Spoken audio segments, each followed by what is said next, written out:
Bismillah. Alhamdulillah, salatu wassalamu ala rasulih Muhammad wa ala alihi wa sahbihi ajma'in, amma ba'd. Assalamu alaikum, урматтуу туугандар. Өткөн сабактын уландысы дуа темасында болчу. Мухаммад Саид Рамазан Бути рахимахуллаха таандык. Мин сунаниллахи фи ибади, Алла тааланын пенделерин орноткон өзгөртүлгүс мыйзамдары аттуу эмгегинен жана кошумча дуа тууралуу болгондуктан Бадиуззаман Саид Нурси рахимахуллахнын Мектубат деген китебинен дуа деген эмне, мааниси, маңызы кандай, шариатта Кудай Таала максат кылган дуа ал кандай болот, ал эми талап кандай болот, дуа менен талаптын айырмасын билип алыш өтө зарыл. Анан кандай болгондо ошол талап дуага айланат, кандай болгондо талап бойдон калып калат, ошол тууралуу сабак болгон. Анын этек жагында анан дуа кабыл болгондо мен сураган нерсенин дал өзү кабыл болуш керек деп да ойлоп калба, бул жаңылыш түшүнүк деп ал тууралуу эки аалымдын китебинен түшүндүрмө кеткен. Ошого улай Кудай Тааладан белгилүү бир нерсени сен сурадың, кандай ой менен мен көздөгөн максатка алып бара турган себеп ушул. Мен ушуну каалайм, ал үчүн мага бул керек, Кудай мага ушуну бер деп сурадың. Бирок Аллах Таала асмандар менен жерди билген, кайыпты билген зат. Ал билет замандын өзгөрүүсү, окуялардын, акыбалдардын өзгөрүүсү бул нерсе сага жакшылык алып келбейт экендигин билет. А сен болсо ал нерсени сурап атасың, ал нерсеге байланып, бактым ушул нерсеге гана байланган деп ойлоп алдың. Бирок чындыгында андай эмес эле. Тескерисинче сен сураган нерсе сага зыян болуп каларын пендечилик кылып билбедиң. Алла Таала сага болгон мээримдүүлүгүнөн, машалла, Кудай Тааланын сага болгон ырайымынан ал нерсени кой пендем, бул сага зыян деп акырын четке жылдырып коет дагы. Сен сураган нерсенин дал өзүн бербейт, бирок сен көздөгөн максатка башка сен билбеген, сен оюңа келбеген жак менен сени ошол максатыңа жеткизип коет. Бул учурда сен Курандагы бул аятты эстей жүргүн. Астайду билла. Wa asa an takrahu shay'an wa huwa khayrun lakum wa asa an tuhibbu shay'an wa huwa sharrun lakum wallahu ya'lamu wa antum la ta'lamun. Бакара сүрөсү 216-аят. Силер кээ бир нерсени жек көрүүңөр мүмкүн, ал нерседе силер үчүн чоң жакшылык бар. Кээ бир нерселерди силер жакшы көрүүңөр мүмкүн, ал нерседе силер үчүн жамандык бар. Натыйжа акыбет кандай экенин Аллах билет, силер билбейсиңер деген аятты эстей жүргүн. Жашоодо ар бирөөбүздүн окуя өмүр баяныбызда бул акыйкатка канчалаган үлгүлөр, окуялар болуп өткөн. Канчалаган инсандардын жүрөгү бир вазыйпага, бир жумушка жүрөгү байланган. Ушул жумуш орунга жетсем, ушул креслого отурсам, мага сонун болмок, ошондо мен жанакы максатыма, түгүнчө көздөгөн мечтама, тилегиме жетмекмин деп ошол нерсе үчүн канчалык аракет кылган. Кудай Таалага о Кудай деп көгөрүп көшөрүп, мага ошол жумуш орун бер деп суранган, күттү, бирок ошол жумуш орун баягы пендеге берилген жок. Бул дуа кылганда, жогоруда айтылгандай, дуа өңүтүндө кылган, талап кылган эмес. Дуанын бардык шарттарын толук аткарган, нафсисинде сезимге байланыштуу жанакы дуанын эки шарты бар деп эдикпи? Дуа кылып атканда Кудайга болгон муктаждыгыңды жарыялоо, жана күнөөлөрдөн тооба кылып туруп дуа кылуу деген ошол нерселерди аткарган эле. Анан күндөр өттү, Кудай Таала башка бир себептерди жаратып, ал ойлобогон жерден, ал күтпөгөн жерден мунун мечта каалоосуна жеткизип койду. Ал жумуш орунга жетиш менен максаты башка нерсе болчу да. Ушул жумуш орунга барсам мен тигил мүдөмдү аткара алам, бул максатымды чече алам, тигил тилегиме жете алам деген. Ошол мүдө максат тилегин Кудай Таала ал жумуш орунуна алып барбастан башка бир себептер аркылуу ошол максатына жеткизип койду. Анан Кудай Таала ага тандап койгон себептерди, анын мүдөөсүнө, максатына алып барган Кудайдын тандап койгон себептерин ойлонот дагы, анан өзү тандаган себептерди ойлонот. Караса, өзү эңсеп жүргөн себептерде зыян болмок экен, Кудай Таала жаратып койгон себепте алда канча пайда бар экендигин көрүп, Кудай Таалага ошол Кудай мен көздөгөн максатка мен тилеген жол менен эмес, мен самаган жол менен эмес, өзүң самаган, өзүң каалаган, өзүң мен үчүн тандап берген жол менен жеткирип койгонуңа шүгүр Кудай. Сенин тандооңда мен үчүн чоң бир бакыт бар экен.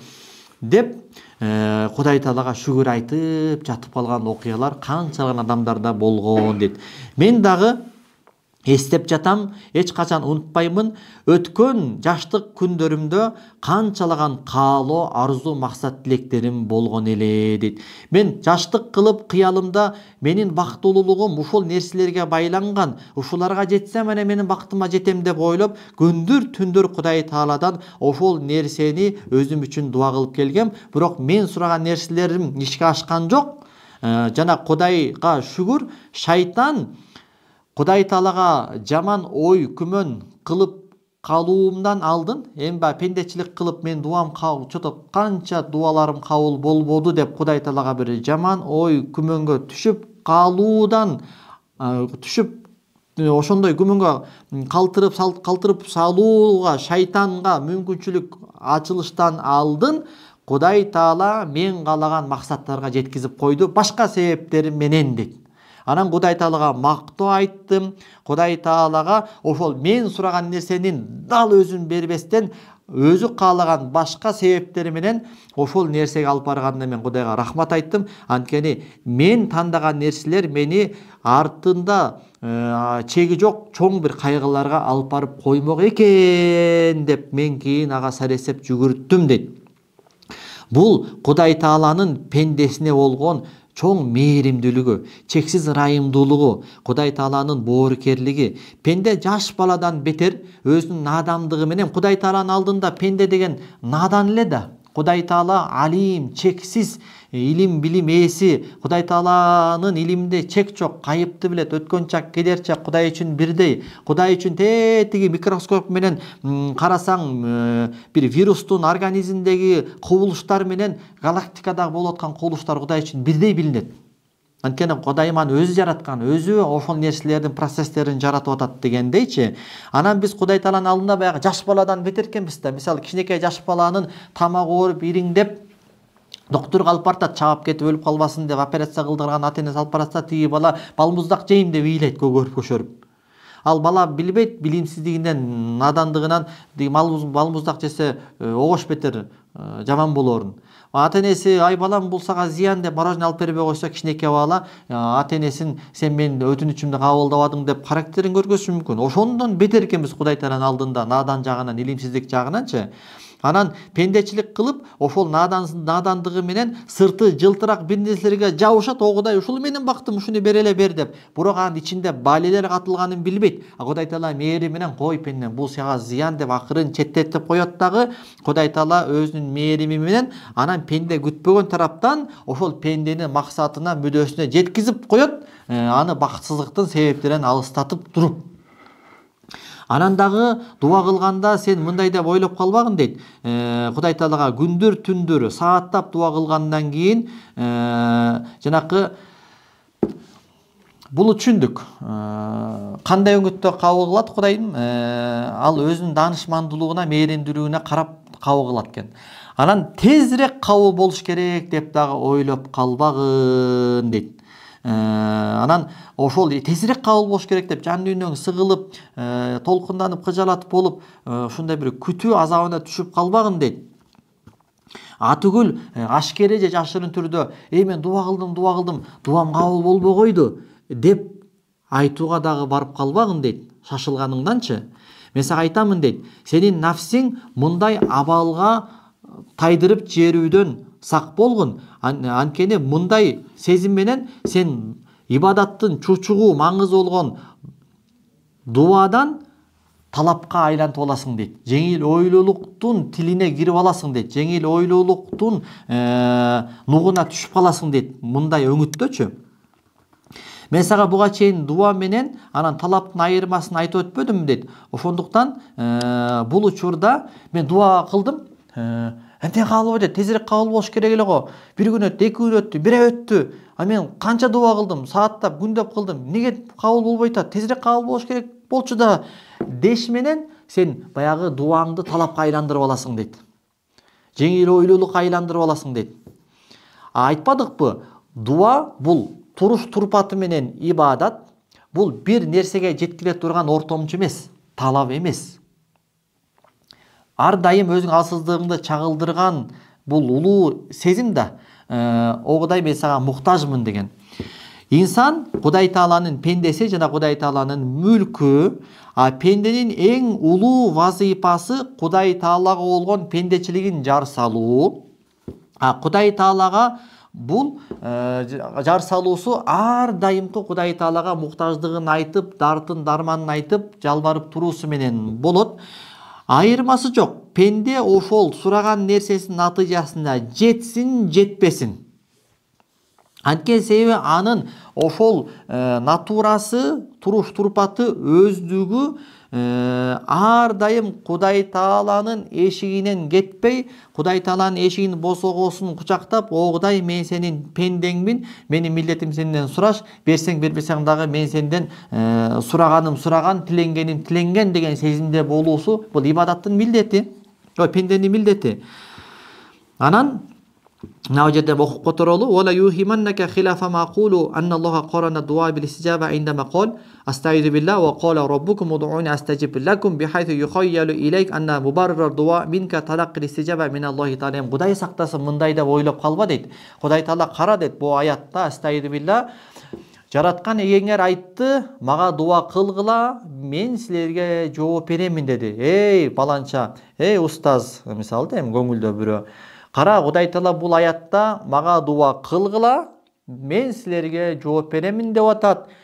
Демек, дуанын акыбети кайтыш үчүн, дуанын акыбети кайтыш үчүн, дуа болуп эсептелүүсү үчүн Кудайым жооп бериш керек. Эгерде мен дуа кылганда Кудайым ага жооп бербей койсо, анда дуам эмес. Анда дуамдын акыбети кайтпады, анда не стоит? Дуа кылганга стоит. Эгер дуа кабыл болсо. Дуа кабыл болбосо, анда дуа кылбай эле коюш керек. Анда дуанын акыбети кайтпаптыр. Дуанын акыбетин кайтуусу бул дуанын кабыл болуусу менен болот. Дуа кабыл болбосо, анда зачем дуа кылып деген ойго келип калбагын дейт. Эмнеге?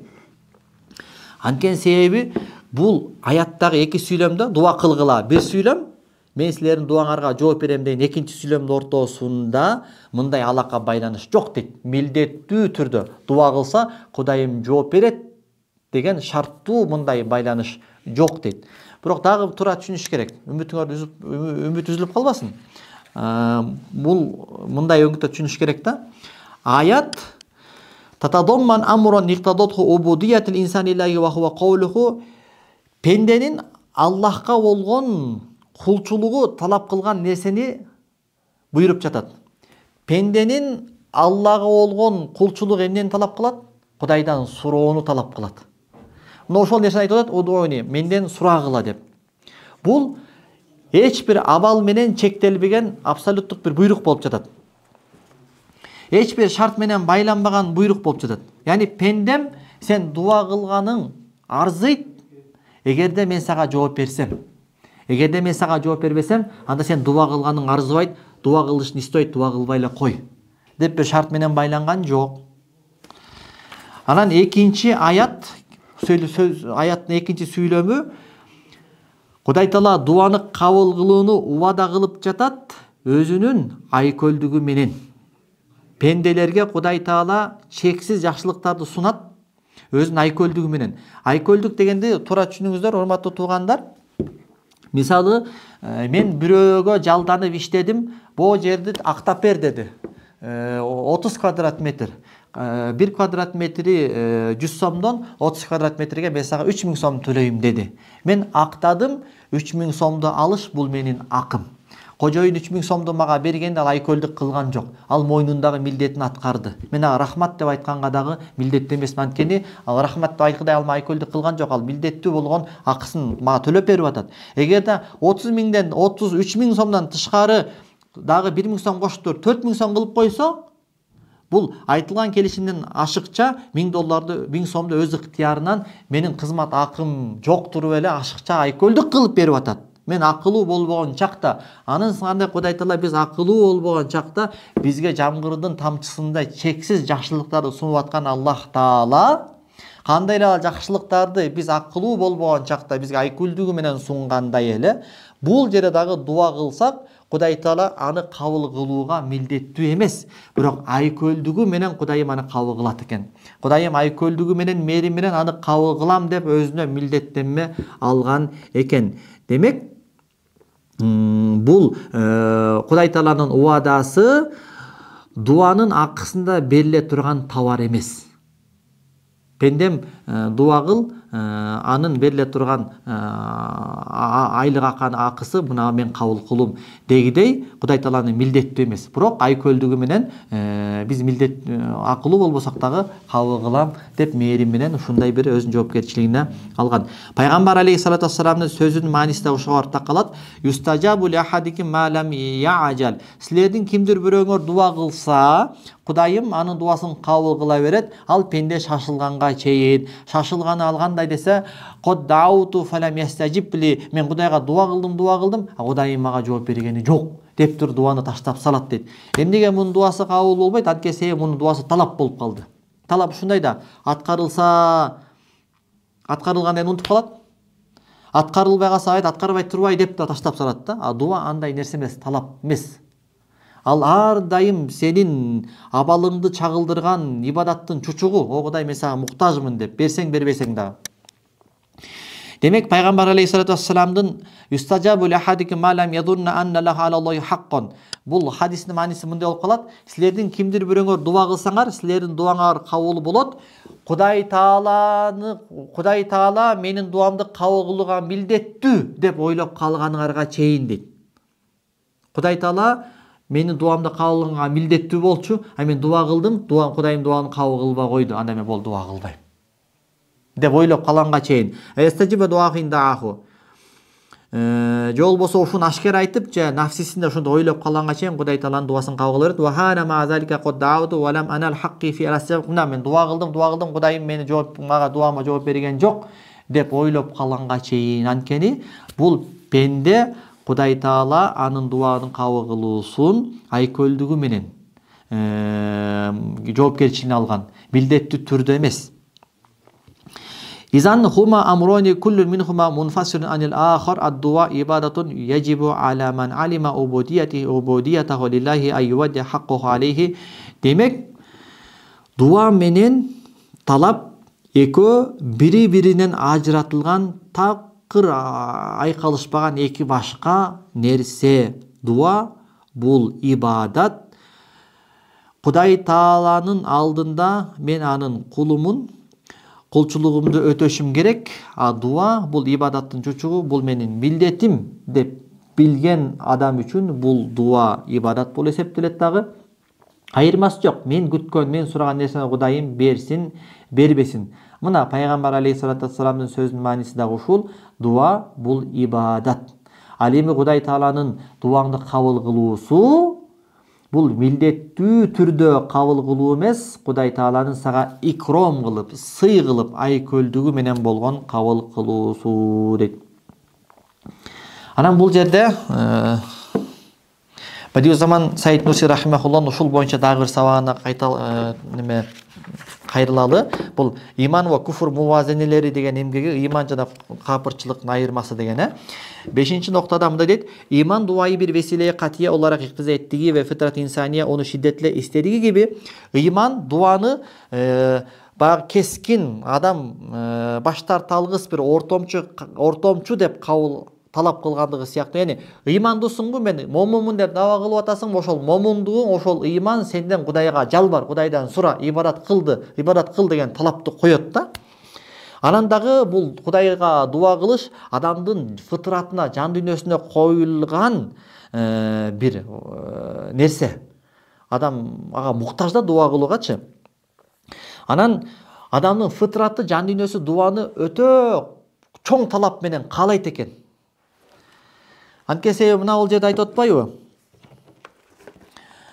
Дуанын эң güzel, эң латиф, эң лезиз, эң hazır мейвеси дуа кылуунун Саид Нурси эң güzel, көркөм, эң таттуу, эң лаззаттуу жана накталай сенин алып аткан мөмөң, дуа кылып атканда накталай алып аткан сенин мөмөң натыйжасы ушул. Дуа эден адам билирки бириси барки. Дуа кылып аткан адам билет. Менин бирөөм бар, мен жалгыз эмесмин. Онун сесини диңлер, ал менин сөзүмдү угат, ал менин үнүмдү угат. Дердиме дерман жетиштирир, ал менин дартыма дарман алып келе алат, мен муктаждыгымды чечип бере алат, она мерхамет эдер, ал мага мээримин төгө алат. Онун кудурет эли хер шее жетишир, анын кудурет колу, Кудайдын кудурети бардыгына жетет. Бул büyük дүйнөя ханында о ялгыз дейл. Мен бул үй деген чоң бир дүйнө деген үйдө жалгыз эмесмин. Бир керим зат бар, өтө берешен болгон бир зат бар. Она бакар, ал мени багат, унсиет берир, ал мага мени багат деп анан баягы адам унсият, жан дүйнөнүн тынчтыгын табат. Баягы адамдын фытраты каалайт деп атпайбы? Бул дуаны адамдын жан дүйнөсү талап кылат деген ушул да. Ошону менен пенде жан дүйнөсүнө тынчтык, бейкуттук алып келет экен да. Hem onun hadsiz ihtiyacını yerine getirebilir. Анан дагы ал жаратуучу эгем менин чексиз муктаждыктарымды аткара алат, аткарып келтат, аткарып жатат, мындан кийин аткарат. Биздин чексиз муктаждыктарыбыз бар. Жүрөктүн соккону, кандын айланганы, көздүн көргөнү, кулактын иштегени, аба, кислород деле койчу санап отурсаң, биздин муктаждыгыбыз чексиз. Ошол чексиз муктаждыгыбызды аткарып келген, аткарып атат, мындан кийин аткара берет. Онун хасиз душмандар жана биздин чексиз душмандарыбыз бар.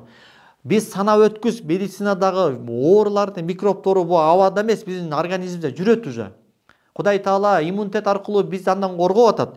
Десе де билир, Кудай Таала ошо биздин чексиз душмандарыбызды бизден коргойт. Бир затын хузурунда кенин тасаввур эдерек деп өзүн бир улуу бир заттын камкордугунда, көзөмөлүндө деп адам элестетип билгендиктен бир ферах, бир инширах дуюп, жүрөгүндө бир сүйүнүч, бир шаттыкты туюп, dünya kadar ağır bir yükü üzerinden atıp, dünyaçölük оор жүктү ийинен ыргытып, Alhamdulillahi Rabbil Alamin, alamдар негеси Аллахка мактоолор болсун деп, ушундай бир бактылуулукту сезет да. Анан 5-нчи нукта айтат, дуа убудиеттин рухудур. Дуа бул ибадаттын руху дейт, жаны дейт. Ve halis bir imanın neticesidir. Жана ыкыластуу ыймандын натыйжасы дейт. Ыйманың ыкыластуу болсо сен дуа кылышың керек. Чүнкү дуа эден адам дуасы эле көстөрөр ки, анткени дуа кылган адам дуасы аркылуу эмнени көргөзөт? Бүтүн кайната хүкмеден бириси бар. Бүтүндөй ааламга өкүмүн жүргүзгөн бирөө бар. Эң күчүк иштериме иттилайы бар ve билир, ал менин эң кичинекей иштеримди дагы билип турат. Эң узак максатларымы япабы, эң алыскы көздөгөн максаттарымды да аткара алат. Менин хер халими көрүр, сесими ишитир, ал менин ар бир абалымды көрүп турат, мен үнүмдү угуп турат. Öyleyse бүтүн мевжудатын бүтүн сеслерин ишитер. Андай болгонсоң ал Аллах деги эле мен эмес, барлыктагы нерселерди, макулуктардын үндөрүн угуп турат. Менин сесими де ишитер, алардын катарында менин дагы үнүмдү угуп турат. Бүтүн о шейлери о япıyor ки, бардык нерсени ошол кылып атат. Түндүк Арктикадагы аюунун ырысынан тарта, Кумурскадагы уянын ырысынан бери Кудайым өзү көзөмөлдөп берип атат. Эң күчүк иштерими да ондан бекилерим, ондан истиyorum. Эң кичинекей муктаждыктарымды дагы ошол заттан күтөм, ошол заттан каалаймын дейт. İşte дуанын вердиги халис тевхидин генишлигине ve gösterdiği nuru imanın halebet ve safiliğine bak. Мына карачы дейт. Дуанын берген ыкылас баягы адамдын адам ошол ыкыластуу таухидке ээ болгон мусулмандын ага берген дуасынын кенендигине жана көргөзгөн иманынын нурундагы көргөзгөн таттуулугуна жана тунуктугуна карачы дейт. Эгер сен ыкыластуу болгон болсоң, Кудай Тааланы тааныган болсоң, тавхидиң тунук болгон болсо, сен дуа аркылуу кандай кенендикке, кандай таттуулукка, кандай тунуктукка туш болуп жатасың дейт да. Мындай сезимден миллиарддаган капырлар, миллиарддаган динсиздер туш болуп, анын өзүн өзү өлтүргөндөр ошондон да. Мындай сезимге туш болгондо эч качан жаның кыйбайт. Кул ма я'бау бикум робби лаула дуаукум. Айткын, эгем силердин эмнегерге көңүл бурсун, эгерде ага силердин жалбарган дуаңар болбосо деген аяттын сырын түшүн. Ва кала роббукум удууни астажиб лакум. Айтты силердин эгеңер мага жалбарып дуа кылгыла, мен силер үчүн жооп беремин деген буйрукту тыңша. Анан эгер бермек истемесейди, истемек бермезди. Эгерде жараткан берүүнү каалабаганда, каалоону бербейт эле деген нерсени көңүл бур дейт да. Кара. Эгерде жараткан бизге каалоону, жараткан бизге берүүнү каалабаганда, каалоону бербейт эле дейт. Мисалы, ар бир адамдын руху, жүрөгү төбөлүк деп кыйкырып аткан болот дейт. Ушундай жалындаган арзу каалоону Кудайым жан дүйнөгө салып салган. Ар бир инсан жүрөгүндө төбөлүк деп бакырып аткан болот дейт да. Ошондой жалындаган каалоону жүрөккө ким салды, ким берди? Аллах берди. Демек, Кудайым бизге төбөлүктүүлүктү каалабаганда, анда төбөлүктүүлүккө болгон арзу каалоону биздин жүрөгүбүзгө салбайт эле.